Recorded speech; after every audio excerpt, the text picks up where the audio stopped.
Louise Owen is a violinist with the Metropolitan Opera Orchestra, and she has a special gift. She knows what she did and what else happened on every day of her life since she was about 11 years old. This ability is called highly superior autobiographical memory, and there are only a very few people in the world, around 60, who have it. Does this powerful memory also affect Louise's musical memory? At the end of this video we will hear what she herself has to say about this, but first we would like to focus on musicians who had or have an unusual memory. Conductors in particular are admired for this strength. They include Herbert von Karajan, Leonard Bernstein, Carlos Kleiber, Kirill Petrenko, and Riccardo Muti. They all conducted or conduct from memory and had an astonishing repertoire of scores at their disposal. The composer Camille Saint-Saëns, creator of the Carnival of the Animals, also had an elephant's memory and is said to have been able to play all of Beethoven's piano sonatas from memory as a child.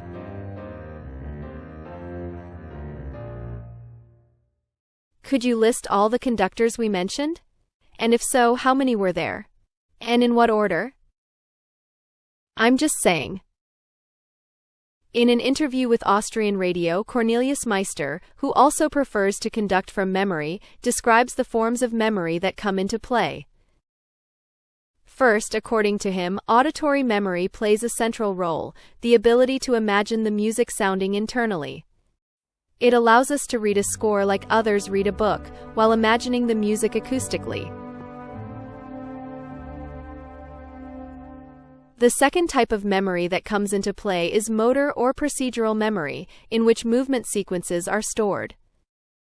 Visual memory, which creates pages of scores in the mind, also contributes to this. Finally, cognitive memory is required, an entire learning system that enables us to distinguish the details of the sequence. One conductor with an outstanding memory stands out in particular. The Greek Dimitri Mitropoulos, of whom Daniel Barenboim said he had the most phenomenal memory he had ever encountered.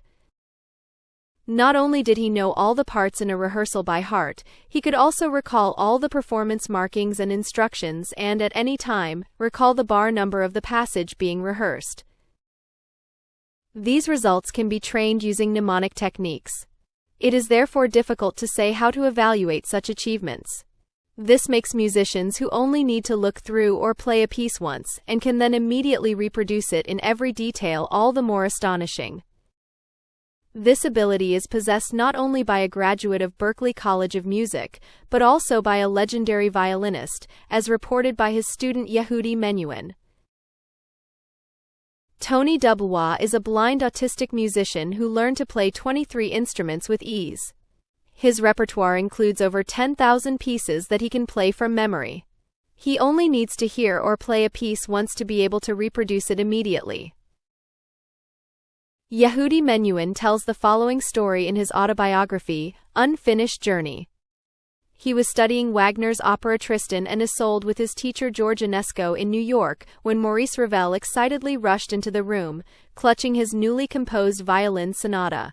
As always, Ravel's publisher Durand insisted on hearing the work first before agreeing to publish it. Ravel sat down at the piano and handed Enesco the violin part, still wet with ink.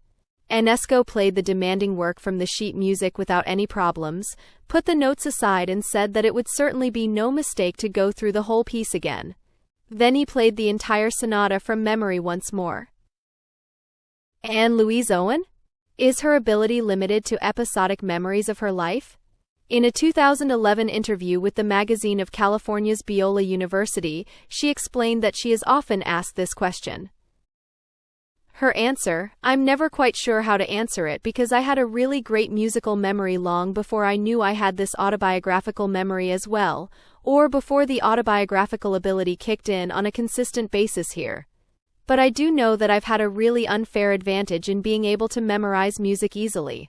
That's something that so many people, even really accomplished musicians, have to work much harder at, and for me it's always been very automatic or very easy. If you like our videos, please subscribe to our channel. At academia-larty.org, you will also find a knowledge database and online courses from our academy. And check out the other videos here on YouTube. Thank you for your interest.